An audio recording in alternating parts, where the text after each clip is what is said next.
Jason motioned toward the portal. "Shall we go?" "After you." Hercules graciously stepped aside, waving for Jason to proceed. "I wonder how the world has changed since we've been gone."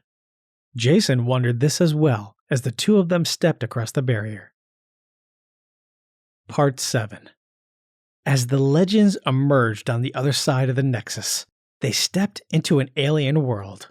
Hercules froze as he looked around. Monstrous edifices, taller than any he had ever imagined, reached into the sky, covered with what appeared to be eyes. Horrid monsters raced past him, growling loudly with their eyes blazing.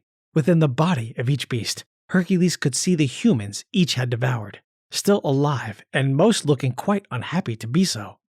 To Hercules' right side, there was a strange building, beside which there was a long line of monstrosities. One after the other, they would bring themselves up to a projection.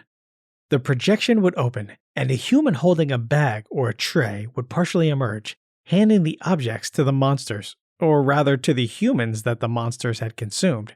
Hercules watched in shock as he saw one of the humans begin to consume what had been handed to them. This must be how the beasts kept their human slaves alive. Jason witnessed the horror as well.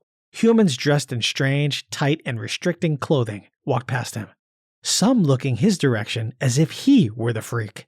Some of these humans seemed to be speaking into strange-looking shells, holding one end to their ear and the other to their mouth. A few yards in front of them was a strange, square building, surrounded by several boxes from which hoses spewed. Jason watched in horror as the beasts would stop next to these boxes and regurgitate their human victims. The victims would then take hold of the hose and place it within the beast's body. Then they waited until the beast had taken its fill, then replaced the hose and allowed the beast to consume them once again. The odors in this place were disgusting and offensive. Hercules could not identify even one of them, but none of them were pleasant. Even the humans who walked past them smelled grotesque.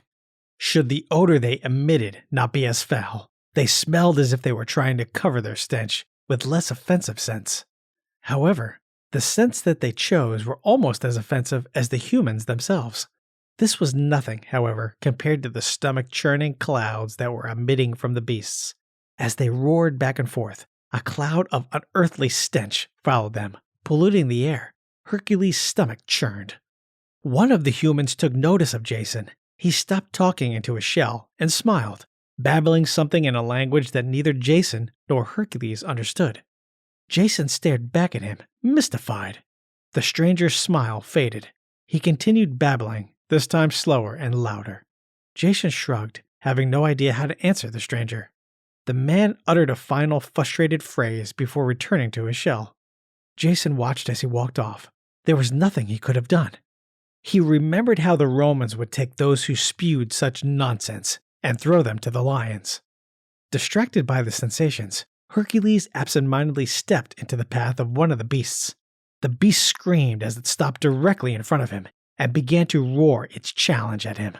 Hercules was never one to back down from a fight. Turning to the beast, he raised his fist to his shoulders and smashed them both into the front of the monster.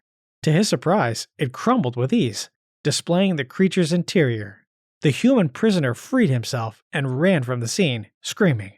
Hercules assumed that he was screaming with joy, but the human never stopped to thank him or offer his daughter as payment for his heroism. Perhaps he were so overjoyed to be finally free of the beast that he merely forgot.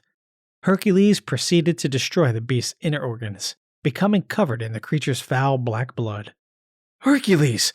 Jason screamed after watching the champion in battle. "What is this place?" "Come, Jason." Hercules turned to his comrade. "Let us free the humans from these monsters. Argonauts forever!" "Till the end," Jason answered. Thus the two of them ran out into battle to destroy as many of the beasts as they could.